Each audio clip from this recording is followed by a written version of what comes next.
शिक्षाओं का अनमोल ये खजाना हर दिल पे लिख दिया है, हर दिल पे लिख दिया है जिंदगी का अफसाना। अमूल्य रतन, अमूल्य रतन, अमूल्य रतन। ये श्रृंखला सर्व आत्माओं के पिता परमात्मा शिव के द्वारा उच्चारित महावाक्यों के संकलन पर आधारित है। ओम शांति। गॉडलीवुड स्टूडियो द्वारा प्रस्तुत अमूल्य रत्न में आप सभी का हार्दिक स्वागत है। सर्वात्माओं के पिता परमात्मा शिव का दिव्य अवतरण दिवस महाशिवरात्रि का पर्व प्रतिवर्ष संपूर्ण भारतवर्ष में फागुन मास की कृष्ण पक्ष की चतुर्दशी पर हर्षोल्लास के साथ, भक्ति भावना के साथ व श्रद्धा के साथ मनाया जाता है। इस दिन भक्तजन भोलेनाथ को प्रसन्न करने के लिए पूजा अर्चना करते हैं, व्रत उपवास रखते हैं, बलि चढ़ाते हैं, जागरण भी करते हैं। भक्ति की इस भावनात्मक विधियों के पीछे आध्यात्मिक रहस्य क्या है, आज हम ईश्वरीय महावाक्यों द्वारा समझेंगे। और इन महावाक्यों के स्पष्टीकरण के लिए हमारे मध्य हैं प्रजापिता ब्रह्मा कुमारिस ईश्वरीय विश्वविद्यालय के वरिष्ठ राजयोगी शिक्षक आदरणीय राजू भाई साहब। तो सब आपका आज के एपिसोड में बहुत बहुत स्वागत है। ओम शांति। तो सब आज हम बात करेंगे 9 मार्च 1994 के महावाक्यों पर, जिसका टॉपिक है न्यारा प्यारा वंडरफुल स्नेह और सुख भरा अवतरण शिव जयंती। परमात्मा कहते हैं कि बाप ने बच्चों को समान तो क्या, लेकिन अपने से भी श्रेष्ठ पूज्य बनाया है। बच्चों की पूजा डबल रूप में होती है। बाप की पूजा एक ही शिवलिंग के रूप में होती है। आप बच्चों की सालिग्राम के रूप में भी होती है और देव आत्माओं के रूप में भी होती है। बाप से भी ज्यादा डबल रूप के पूजा के अधिकारी आत्माएं आप हो। तो सब परमात्मा हमें अपने से भी आगे रखते हैं। इस अधिकारीपन की भावना को थोड़ा स्पष्ट करें। वैसे तो परमात्मा जो बनाने वाला है, पिता है, वो सदा आगे है, लेकिन फिर भी अपने बच्चों को ऊंचा सम्मान देते और कहते हैं कि मैं अपने बच्चों को अपने से भी अधिक पूज्य बनाता हूँ। क्योंकि परमात्मा की पूजा जो भक्ति मार्ग में होती है वो एक शिवलिंग के रूप में शिवालय बना करके पूजा जाता है। लेकिन जो बच्चों की पूजा होती है वो शिव बाबा के साथ छोटे छोटे सालिग्राम भी पूजे जाते हैं, सालिग्राम रूप में भी होती है। और जब वो देवी देवता बनते हैं सतयुग के अंदर जो पूज्य पद है, उसके बाद जब भक्ति मार्ग शुरू होता है तो उन्हीं देवताओं की पूजा शुरू होती है। तो परमात्मा कह रहे हैं कि आप बच्चों की तो देवी देवता के रूप में भी पूजा होती है, सालिग्राम रूप में भी पूजा होती है, और मेरी पूजा केवल एक शिवलिंग के रूप में होती है। तो आप बच्चे मेरे से भी ऊंचे, मेरे से भी बड़े हो। बाप अपने बच्चों को अपने से भी आगे रखता है। परमात्मा कहते हैं कि कहाँ कहाँ भक्त लोग शिव की प्रतिमा को ताज डाल देते हैं। क्योंकि ताजधारी बनाया है इसलिए कहाँ कहाँ ताज दिखा देते हैं। लेकिन बाप कभी भी रत्न जड़ित सोने चांदी के ताजधारी नहीं बनते, क्योंकि ताज धारण होता है प्रैक्टिकल में मस्तक में। तो निराकार बाप को मस्तक है क्या? शरीर ही नहीं है तो ताज क्या धारण करेंगे? लेकिन स्नेह के कारण ताज दिखा देते हैं। तो बाप ने बच्चों को अपने से भी आगे रखा है। इतनी खुशी और इतनी श्रेष्ठ स्मृति रहती है। भक्ति मार्ग में भक्तों की बहुत भावना रहती है। कई मंदिरों में मैंने भी देखा है शिवलिंग के ऊपर एक रतन जड़ित ताज दिखाते हैं, लेकिन परमात्मा कहते हैं कि ये ताज तो मेरा मस्तक ही नहीं है, तो जो ताज पहनूं, ये ताज के अधिकारी तो आप बच्चे बनते हो। लेकिन भावना से, स्नेह से भक्तों ने मुझे भी ताज पहनाया है। लेकिन परमात्मा कहते हैं कि ये ताज का अधिकार आप बच्चों को ही प्राप्त होता है, इसलिए तुम मेरे से भी ऊंचे हो, ताजधारी हो। संगम पर आपने सेवाओं का ताज लिया है, पहना है, और भविष्य में आपको रतन जड़ित ताज मिलता है। परमात्मा कहते हैं कि परमात्मा को अपनी जयंती मनाने की खुशी नहीं है, लेकिन आप सबकी भी जयंती है, इसलिए बच्चों की जयंती की खुशी है। क्योंकि बाप अकेला कुछ नहीं कर सकता और आप भी अकेले कुछ नहीं कर सकते। चाहे कहीं कहीं कोई कोई बच्चों को थोड़ा आ जाता है कि मैं ही करने वाला हूँ, लेकिन सिवाय बाप के सफलता नहीं मिलती। तो ना बाप अकेला कुछ कर सकता, ना बच्चे अकेले कुछ कर सकते हैं। यही वास्तव में समझने की बात है। कई बार कोई कोई सेवाएं करते हो, समझते मैंने सेवाएं की, कराने वाले बाबा को भूल जाते हैं। तो बाबा यहाँ कह रहे हैं जैसे जन्म साथ साथ है, शिव बाबा का अवतरण होना माना ब्राह्मण बच्चों को जन्म मिलना, जन्म जयंती भी एक है और साथ साथ सेवाएं भी साथ साथ कर रहे हैं। क्योंकि अकेला बाबा भी नई दुनिया बना दे, मान लो कर सकता है, लेकिन कहता है अगर मैं बना दूंगा तो आप बच्चों को उसका भाग्य कैसे मिलेगा। बिल्कुल। इसलिए मैं अपने बच्चों को अपना साथी बनाता हूँ, वो करते हैं तो उनको उसका रिटर्न मिल जाता है जी। लेकिन कोई कोई है जिनको ये रहता है कि मैं ही करता हूँ, मैंने किया, मेरी बुद्धि है, मेरी योग्यताएं हैं। वहाँ पर परमात्मा हमारा ध्यान खिंचवाते हैं। बच्चे कभी भी ये नहीं सोचना मैं करता हूँ, कराने वाला बाबा आपसे करा रहा है। और ये स्मृति रहेगी तो आप निरहंकारी बन जाएंगे, नम्रचित बन जाएंगे, क्योंकि कराने वाला करा रहा है। कोई भी बोझ नहीं रहेगा, हल्के रहेंगे। इसलिए डबल स्मृति, शिव बाबा समझता है मेरे बच्चे सब कुछ कर रहे हैं और बच्चे समझते हैं बाबा सब कुछ कर रहा है। तो दोनों की स्मृति से एक दूसरे के साथ हमारा योग भी है जी। और संबंध भी बना रहता है और अहंकार भी नहीं आता है। बिल्कुल। परमात्मा कहते हैं कि बाप और बच्चों का साथ साथ दिव्य जन्म लेना, साथ साथ विश्व परिवर्तन करना और साथ साथ अपने स्वीट होम में जाना, ये ड्रामा की अविनाशी नूंद है। इसको कोई बदल नहीं सकता। बस अब इस नूंद को थोड़ा स्पष्ट करें। ये ड्रामा की ऐसी नूंद है कि परमात्मा जब आते हैं तो बच्चों को जन्म दे देते हैं, तो जैसे साथ साथ जन्म हो गया। फिर हम जब सेवाओं में लगते हैं तो बाबा के साथ के बिना हम कोई सेवा नहीं कर सकते। सेवा करते समय ये स्मृति रहती, करावनहार मुझे आत्मा से करा रहा है। तो साथ साथ सेवाएं हैं, साथ साथ जन्म है। और स्वीट होम जब परम धाम में आत्मा जाएगी तो बाबा अपने साथ ही अपने बच्चों को ले जाएंगे। तो वहाँ तक तो सब बच्चों का साथ रहेगा, लेकिन जब हम नई सृष्टि में पार्ट बजाने आएंगे तब बाबा कहता है मैं साथ नहीं रहूँगा। ब्रह्मा बाबा की आत्मा आपके साथ रहेगी, मैं तो सदा स्वीट होम में विश्राम करता हूँ, आप बच्चों को पार्ट बजाने के लिए भेज देता हूँ। लेकिन शिव बाबा के साथ संगम पर सेवा करने का, जन्म लेकर के उनकी पालना लेने का और साथ साथ वापस घर जाने का पार्ट अभी ड्रामा में नूंदा है जी। परमात्मा कहते हैं कि सतयुग में भी ऐसा बर्थडे नहीं मनाएंगे। आत्माएं आत्माओं का बर्थडे मनाएंगी, लेकिन इस समय आत्माएं परमात्मा का बर्थडे मनाती हैं। सारे कल्प में ऐसा न्यारा और प्यारा वंडरफुल बर्थडे जो एक ही समय पर बाप का भी हो और बच्चों का भी हो, ऐसा कभी होता है क्या? अगर तारीख एक भी होगी तो वर्ष का या मास का या डेट का अंतर होगा, लेकिन ये अवतरण दिवस कितना वंडरफुल है जो बाप और बच्चों का साथ साथ है। परमात्मा का जब बर्थ नहीं है तो भी बर्थडे मनाते हैं जी। हम बच्चे बर्थ ले रहे हैं, शरीर धारण करते हैं, तब बर्थडे मनाया जाता है। परमात्मा कहता है कितना वंडरफुल है, ऐसा बर्थडे तो आप कभी दुनिया में पूरे कल्प के अंदर नहीं मनाएंगे। क्योंकि निराकार परमात्मा अवतरण लेता है, उसका बर्थ जो है अवतरण को बर्थ कहा है, प्रवेशता को बर्थ कहा है। वो कोई माँ के गर्भ से जन्म नहीं ले रहे हैं, लेकिन अवतरित हुए। तो जब परमात्मा अवतरित हुए तो जैसे बच्चे भी अवतरित हो गए।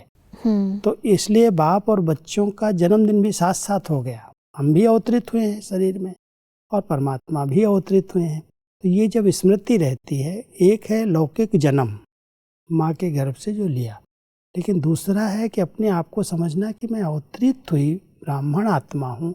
तो जैसे शिव बाबा अवतरित हुए ऐसे मैंने अवतार लिया, तो इसलिए मेरा जन्मदिन भी एक हो गया। उसमें साल और मंथ का भी अंतर नहीं। लौकिक में अगर कोई बच्चा जिस दिन पिता का जन्म हुआ, जिस तारीख को, उस तारीख पर हो सकता है, लेकिन उसमें मास चेंज हो सकता है, वर्ष चेंज हो सकता है। यहाँ तो परमात्मा का अवतरण और आत्माओं का अवतरण समान रूप में है, जी इसलिए गर्भ के द्वारा जन्म नहीं है, ये अवतरण को ही जन्म कहा है। इसलिए कहते हैं ये बहुत वंडरफुल बर्थडे आप सब मनाते हो, जो सारे कल्प में कोई भी नहीं मना सकता है। जी। परमात्मा कहते हैं कि बलि चढ़ाना और व्रत धारण करना, ये दो विशेषताएं इस दिवस की हैं। अनेक प्रकार के व्रत धारण करते हैं, चाहे कोई भोग का करते हैं, कोई जागरण का करते हैं, कोई दूर दूर से पैदल करते हुए चलने का करते, कितना भी थक जाएं लेकिन व्रत अपना पूरा करते हैं। चाहे कितने दिन भी लग जाएं, कितना समय भी लग जाए, लेकिन व्रत नहीं छोड़ते।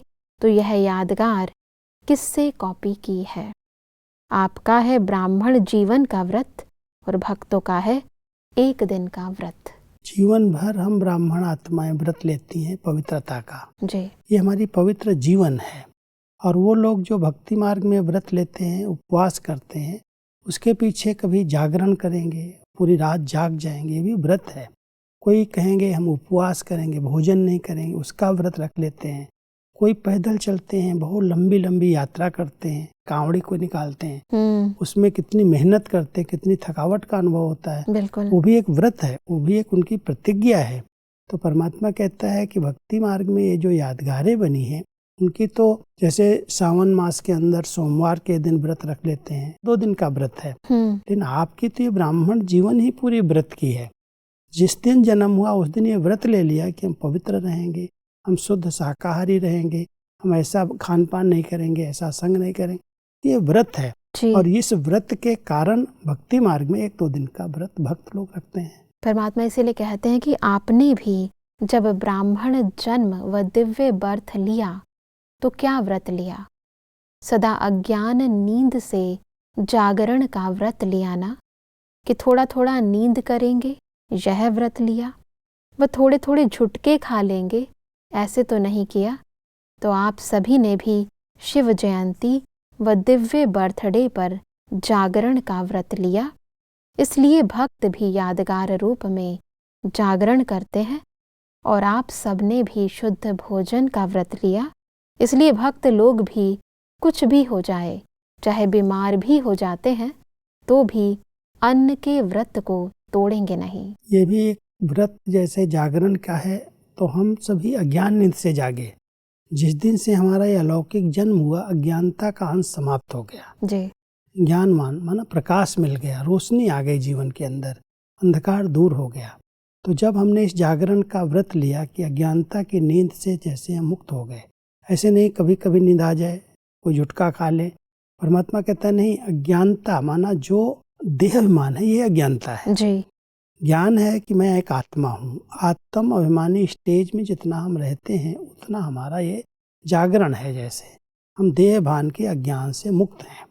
तो परमात्मा हम सबको कह रहे हैं कि जितना इस समय आप जैसा व्रत लेते हो, जागरण का लेते हो, भोजन का लेते हो, तो वो भक्ति मार्ग के अंदर भोजन नहीं करते हैं। आप शुद्ध अन्न खाते हो, लेकिन वो तो अन्न का ही व्रत ले लेते कि अन्न नहीं खाएंगे।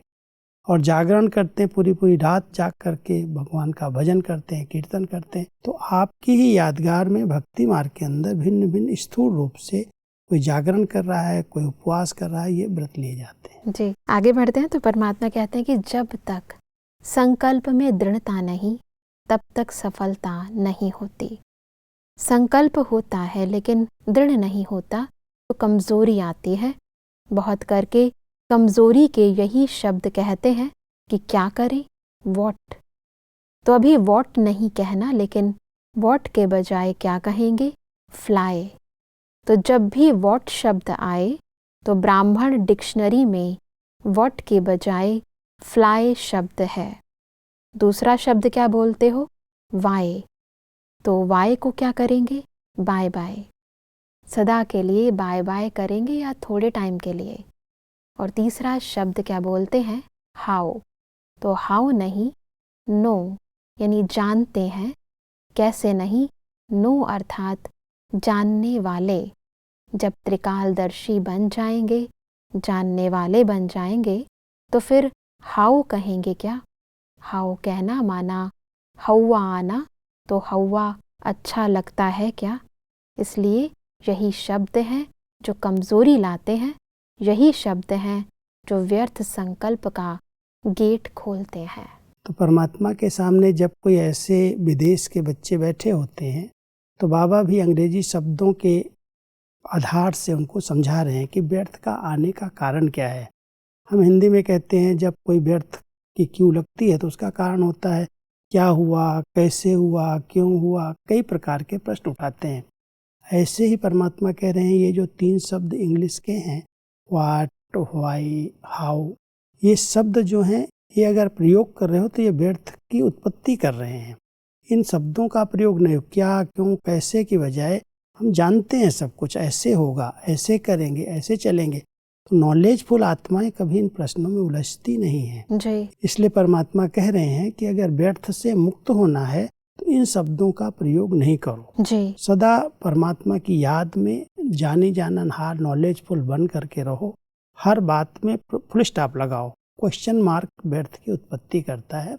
और जब कहते हैं हाउ करते हैं तो जैसे बाबा बच्चों को कहते हैं ना कि हुआ आ जाएगा, हुआ आ जाएगा, ऐसे परमात्मा भी कह रहे हैं अगर वाई करोगे, हाउ करोगे तो हुआ माना माया आ जाएगी। जी। इससे बचने के लिए आप नॉलेजफुल बनो। नो माना नॉलेजफुल बन करके मैं जानता हूँ ये क्या हो रहा है, कैसे चल रहा है ड्रामा, उसको एक्यूरेट समझ करके अगर चलेंगे तो व्यर्थ से मुक्त हो जाएंगे। बिल्कुल। परमात्मा के कहते हैं कि सोचो जब भी व्यर्थ संकल्पों की क्यों लगती है तो किस शब्द से लगती है? इन्हीं शब्दों से लगती है ना।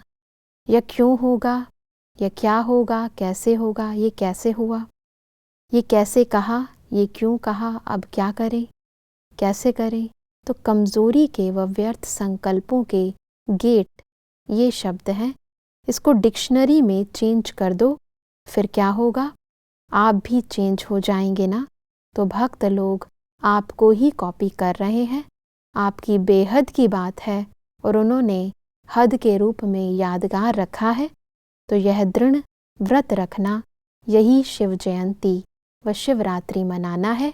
मनाना अर्थात बनना। इन शब्दों को हम अपनी डिक्शनरी से निकाल दें। कभी भी कोई ऐसे शब्द आते हैं तो परमात्मा कहता है चेंज करो। व्हाट व्हाई नहीं करो, फ्लाई करो। माना इस बातों से अब ऊपर उठ जाओ। जी। इन बातों में उलझो नहीं, क्यों हुआ, कैसे हुआ, कब हुआ, कहाँ हुआ। यही प्रश्न जो हैं वो उलझन में डालते हैं, व्यर्थ की उत्पत्ति करते हैं। इसका व्रत ले लो। अगर ये आपने व्रत ले लिया तो फ्लाई करने लगे, उड़ती कला हो जाएगी, व्यर्थ से मुक्त हो जाएंगे। तो भक्तों ने एक हद के रूप में व्रत लिया और आप बच्चों की डिक्शनरी से ही बातें खत्म हो गई। ऐसा व्रत आप ले लो और सदा उड़ती कला का अनुभव करो। परमात्मा कहते हैं कि एक तरफ दीपक व मोमबत्ती जलाते हो, दूसरा केक काटते हो, तीसरा झंडा लहराते हो, चौथा गीत गाते हो, पांचवा डांस भी करते हो, और क्या करते हो? मीठा बांटते और खाते हो। तो अभी ये 6 बातें ही करनी पड़ेंगी। पहले तो दृढ़ संकल्प का अपने मन में दीप जलाओ कि अब से दृढ़ता द्वारा सफलता को पाना ही है। देखेंगे पता नहीं नहीं, होना ही है, करना ही है, गे शब्द नहीं है। बहुत सुंदर विधियां बाबा सुना रहे हैं कि आप लोग जब त्योहार मनाते हो, खास शिव जयंती मना रहे हो, तो कैसे मना रहे हो। पहले आपने मोमबत्ती जलाई, दीपक जलाया, फिर केक काटी, फिर झंडा लहराया, फिर गीत गाए, फिर डांस किया, फिर मीठा खिलाया। तो ये सब बातें जो स्थूल में कर रहे हो ये आपके सूक्ष्म में जीवन में आनी चाहिए जी। आप जब दीपक जला रहे हो तो दृढ़ता का व्रत जैसे ले रहे हैं। दृढ़ संकल्प करो कि दीप सदा प्रज्वलित रहेगा, कभी बुझेगा नहीं। जब केक काट रहे हो तो ये समझो कि हम व्यर्थ को समाप्त कर रहे हैं। व्यर्थ का केक कट गया, खत्म हो गया। फिर शिव बाबा की प्रत्यक्षता का, उनकी याद का झंडा लहराओ जी। अंदर अंदर खुशी के गीत गाओ, डांस करो और एक दूसरे को मिठाई खिलाओ, माना मधुर बोल बोलो। तो अगर इस त्योहार को हम आध्यात्मिक रीति से लेते हैं तो सब बातें जो हम स्थूल कर रहे हैं वो हमारे सूक्ष्म जीवन में धारण हो जाती। परमात्मा इसी तरह कहते कि झंडा कौन सा लहराएंगे, ये तो यादगार के रूप से झंडा लहराते हैं, लेकिन अपने दिल में बाप को हर संकल्प, बोल और कर्म द्वारा सदा प्रत्यक्ष करने का झंडा दिल में लहराओ।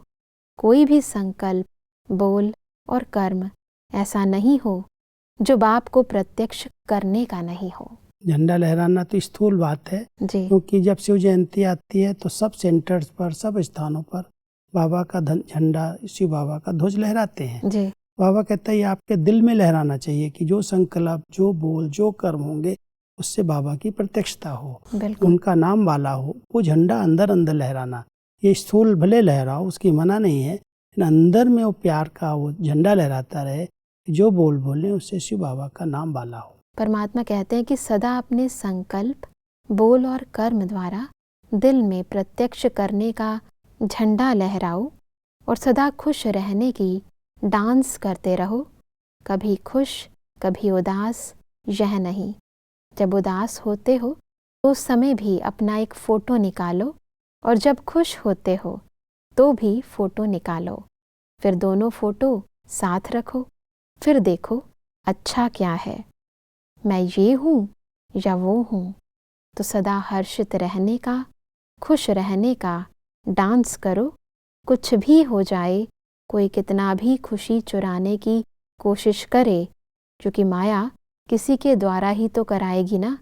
कुछ भी हो जाए, कितना भी कोई किसी भी प्रकार से खुशी कम करने या खुशी गुम करने का प्रयत्न करे, लेकिन जब तक जीना है तब तक खुश रहना है। बस अब खुशी की इस डांस की व्याख्या को थोड़ा स्पष्ट करें। बाबा ने बहुत अच्छी खुशी की डांस हम सबको सिखाई है। बाबा कहते हैं जब आप खुशी में होते हो तो अंदर अंदर मन नाचता है, उस समय का फोटो, और जब उदास होते हो तो उस समय का फोटो, अपना दोनों फोटो निकाल के रखो और देखो जब हम खुशी में हैं, अंदर अंदर मन डांस कर रहा है, तो उसमें कितना आनंद का अनुभव होता है और कितना उदासी का फोटो कैसा मुरझाया हुआ रहता है।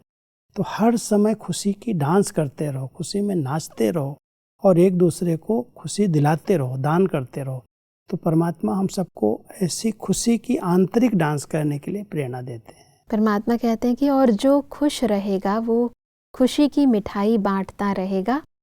उस मिठाई से तो सिर्फ मुख मीठा होता है और इससे मन, तन, दिल सब खुश हो जाते हैं। तो यह मीठा बांटना है। और गीत सदा क्या गाते हो? मीठा बाबा, प्यारा बाबा, मेरा बाबा, यही गीत गाते हो ना। सदा यह गीत ऑटोमेटिक बजता रहे। तो हर एक के दिल से बजता है कि मेरा बाबा, मीठा बाबा, प्यारा बाबा, शुक्रिया बाबा। तो ये गीत गाते रहते हैं और एक दूसरे को खुशी की मिठाई बहुत मधुर बोल बोल करके जैसे एक दूसरे को मिठाई खिलाते हैं। तो इस अलौकिक रीति से बाबा का जन्मदिन, शिव जयंती को हम सब मनाते हैं। इसमें आध्यात्मिकता है, कोई इसमें बाहर का दिखावा नहीं है।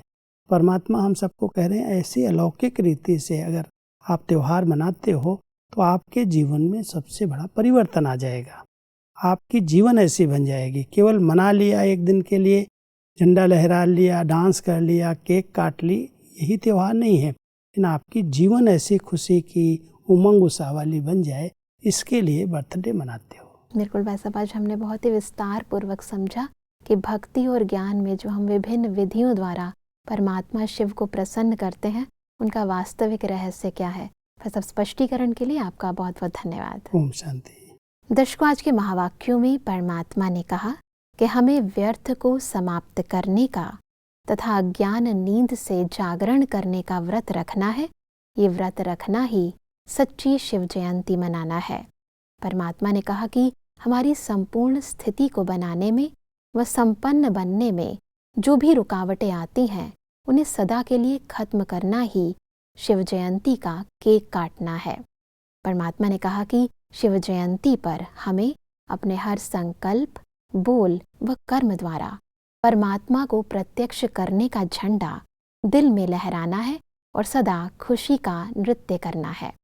दर्शकों, आज के महावाक्यों से संबंधित यदि आपके मन में कोई भी प्रश्न है तो आप हमें ईमेल कर सकते हैं। हमारा ईमेल आईडी है amulyaratna@godlywoodstudio.org। अगले एपिसोड में एक और अव्यक्त वाणी के साथ आप सभी के समक्ष हम फिर हाजिर होंगे। तब तक के लिए लेते हैं इजाजत। ओम शांति। मुख्य सार। बाप और बच्चे शिव और सालिग्राम की पूजा। ना बाप अकेले कुछ कर सकते हैं ना बच्चे। ये साथ साथ दिव्य जन्म लेना, विश्व परिवर्तन करना और अपने स्वीट होम में जाना, ड्रामा की इस अविनाशी नोंद को कोई बदल नहीं सकता। बाप की पूजा एक शिवलिंग के रूप में ही होती है। आप बच्चों की सालीग्राम और देव आत्माओं के रूप में भी होती है। शिवरात्रि मनाना अर्थात अपने मन में दृढ़ संकल्प का दीप जलाना, संपन्न व संपूर्ण बनने में संकल्प मात्र में भी जो रुकावट हो उसको खत्म करना। जब तक जीना है तब तक खुश रहना है। अधिक जानकारी के लिए संपर्क करें Amulya Ratan Godlywood studio, Manmohini Van, Shanti Van post, Abu road 307510, district Sirohi, Rajasthan. Email ID है amulyaratn@godlywoodstudio.org। इस श्रृंखला को प्रजापिता ब्रह्मा कुमारीज ईश्वरीय विश्वविद्यालय के सेवा केंद्रों पर क्लास में नियमित रूप से चलाने के लिए गॉडलीवुड स्टूडियो से संपर्क करें।